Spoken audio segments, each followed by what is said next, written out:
Good morning students.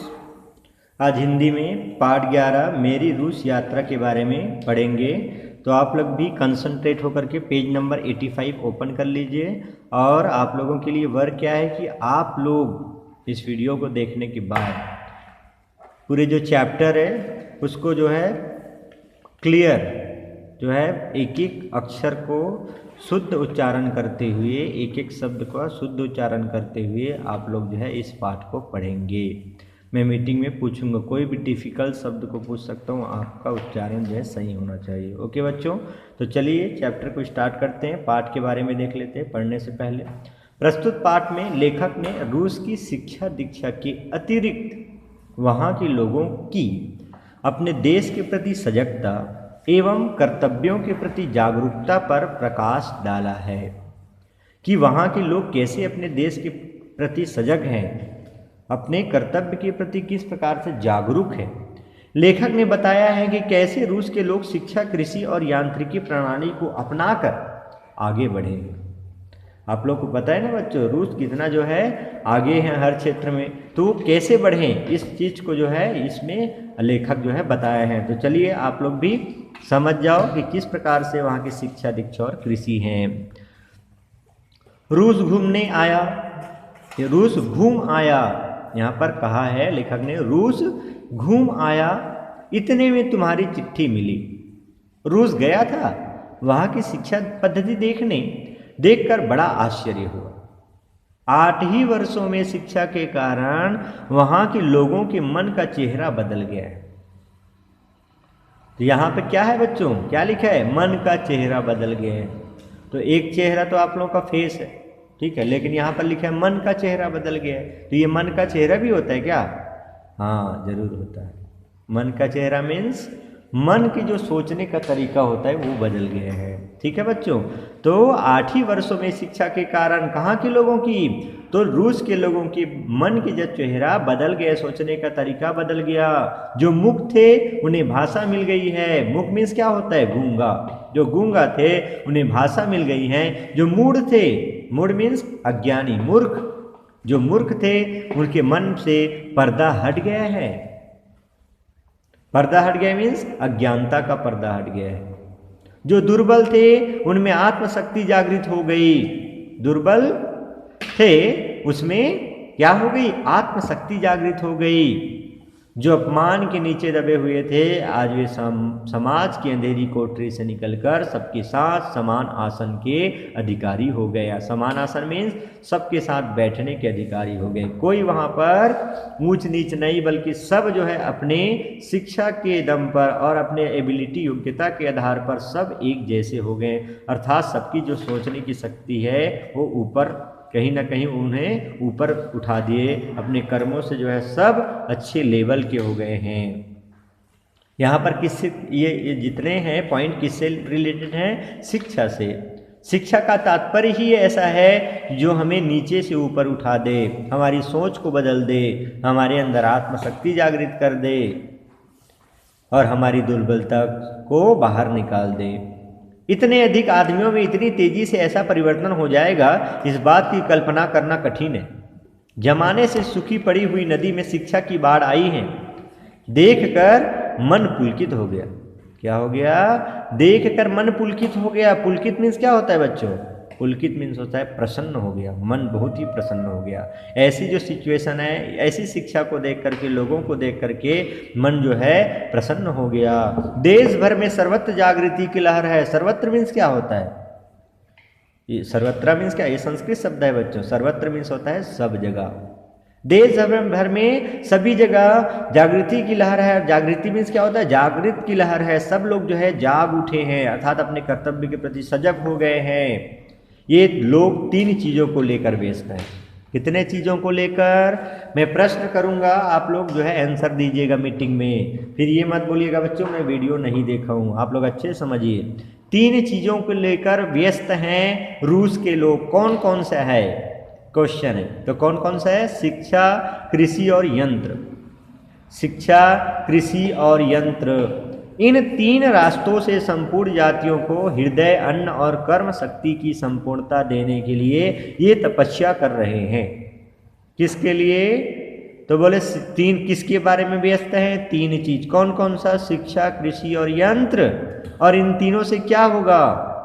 तो इन तीनों से सभी लोगों में शिक्षा से हृदय, कृषि से अन्न और यंत्र से कर्म शक्ति की संपूर्णता मिलेगी।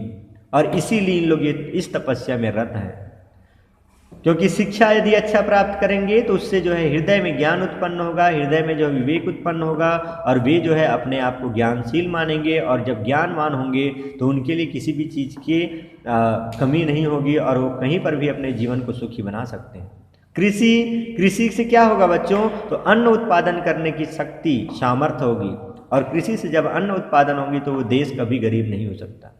और तीसरा यंत्र में के लिए क्यों व्यस्त है? क्योंकि इससे कर्म शक्ति, यंत्र ही है जो हमारी जो कर्म शक्ति, काम करने की शक्ति है, वो कई गुना तक ले जाती है।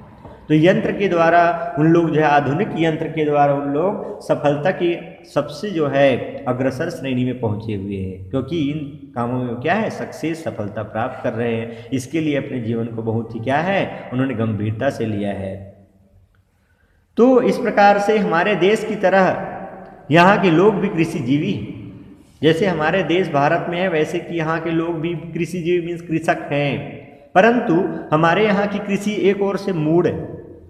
मूढ़ मीन्स इस प्रकार से मूर्खता है, सही तरीके से नहीं हो रहा है। और दूसरी ओर असमर्थ, सफलता, सक्सेस नहीं मिले हैं इन लोगों को। शिक्षा और शक्ति दोनों से वंचित है। यहाँ तो शिक्षा और शक्ति दोनों से वंचित हैं, अर्थात उनसे रहित हैं। हमारे देश में किसी समय गोवर्धनधारी कृष्ण थे, आप सब जानते हो उनके बारे में, सब जो है पढ़ चुके हो, देख चुके हो टीवी सीरियल में भी, ठीक है। क्या है, कौन थे? गोवर्धनधारी कृष्ण थे। गोवर्धनधारी मीन्स गोवर्धन पर्वत को धारण करने वाले, ठीक है, गोवर्धन पर्वत को जिन्होंने उठाए थे, ऐसे भगवान कृष्ण थे। कृषि के देवता भगवान श्री कृष्ण थे। उनके भाई थे कौन? बलराम हलधर। कौन थे? बलराम हलधर। हलधर मीन्स हल को जो धारण करे उसे हलधर बोल देते हैं। तो भगवान श्री कृष्ण तो चक्र धारण करते थे, तो उनके भाई बलराम को क्या धारण करते थे? हल धारण करते थे। वह हल मनुष्य के यंत्र बल का प्रतिनिधि है। उसी हल को लेखक ने यहाँ क्या बताया है? मनुष्य के यंत्र बल का प्रतिनिधि, अर्थात एक प्रतिनिधित्व, यंत्र बल के समान वह हल। और यंत्र ने कृषि को बल दिया है। आप ही बताइए, यंत्र ने कृषि को बल दिया है कि नहीं? दिए है ना। पहले क्या करते थे बच्चों? कृषि जो करते थे तो जो 1 एकड़ जो खेती होता है उसमें ऐसा पैमाना जो नापने का, तो 1 एकड़ खेती में लोग जो है, बहुत लोग उसमें क्या करते थे, 1 ही एकड़ खेती में जो है अपना कृषि कार्य करने के लिए उतना ही सक्षम होता था, और अन्य खेती को नहीं, तो ऐसे ही पड़ा रहता था उसमें उपजाऊ, क्योंकि उतना ही काफ़ी होता था। उसको बीज बोना 1 एक करके हाथ से, फिर इसको कटाई करने में 8-10 दिन का लग जाना। और अभी आप स्वयं देख रहे हो ऐसी जो है यंत्र आ गए हैं, जिसकी मदद से, यंत्र मीन्स किसके? मनुष्य की यंत्र बल का प्रतिनिधि क्या है? हल है।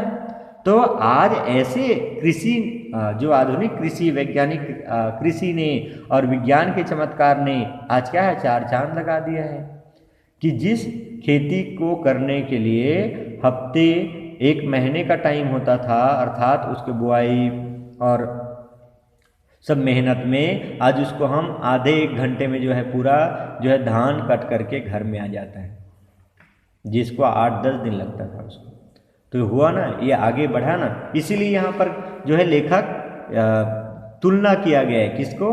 कृषि को बल किसने दिया? तो मशीन ने दिया, हल ने दिया। हल मीन्स जो जुताई का काम करते हैं, जिससे जो है बीज बोने का काम करते हैं। आज हमारी कृषि में बलराम के दर्शन नहीं होते। आज हमारी कृषि में बलराम के दर्शन नहीं होते, अर्थात हल के दर्शन नहीं होते। वे लज्जित, जिस देश में उनके अस्त्र में तेज हैं वे वहीं चले गए, अर्थात जिस देश में उनके अस्त्र में तेज हैं, अर्थात जिस देश में जो है उनके अस्त्र क्या हैं? हल। उनके अस्त्र क्या है? यंत्र। तो जिस देश में यंत्र में ज्यादा काम किया जा रहा है उसी देश में चले गए। और रूस के कृषि ने बलराम को बुलाया, इसलिए बलराम कहाँ चला गया? रूस में चला गया। उनके हल के स्पर्श से अहल्या भूमि में प्राणों का संचार हो गया है।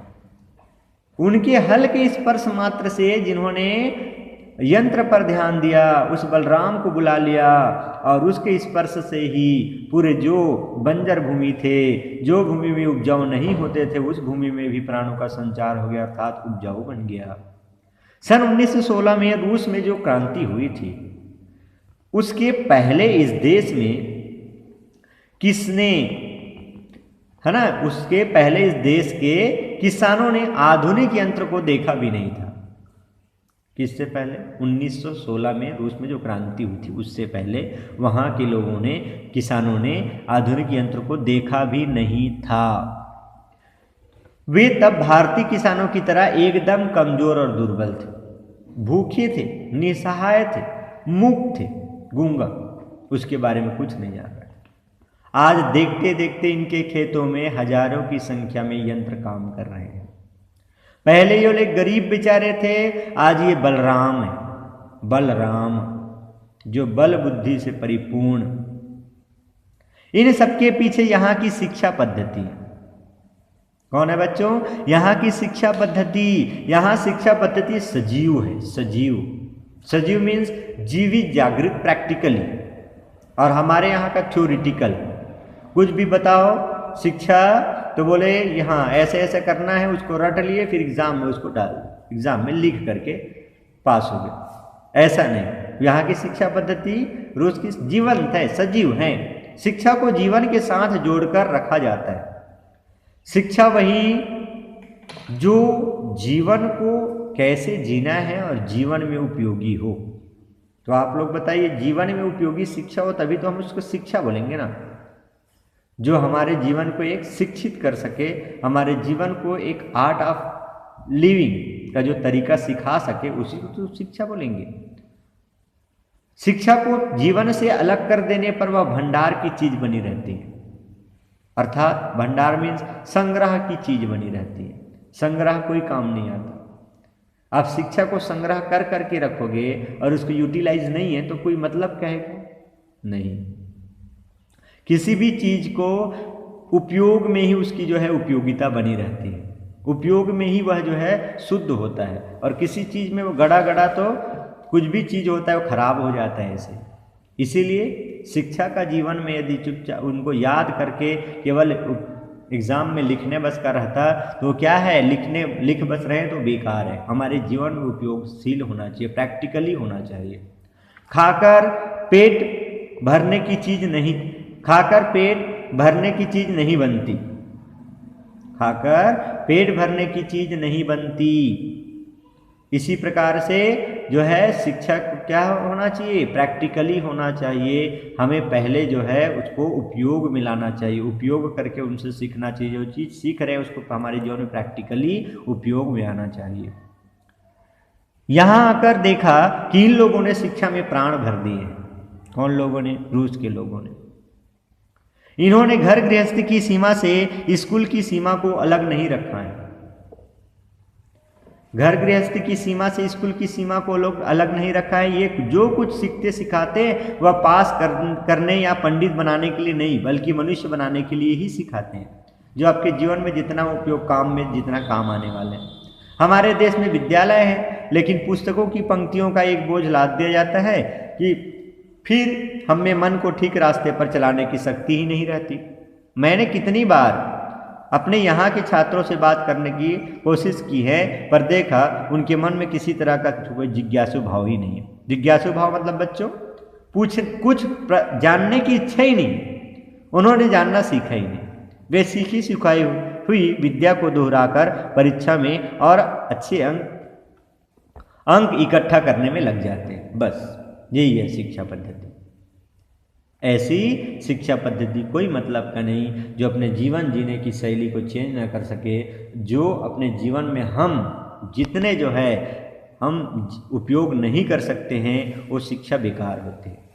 ठीक है बच्चों, तो यूटिलाइज होना चाहिए हमें, जो है हर पल जो है सीख लेनी चाहिए कि हमारी शिक्षा वही क्या जो हमारे जीवन को एक राह प्रदान करे, रास्ता प्रदान करे। और कौन सा रास्ता प्रदान करे?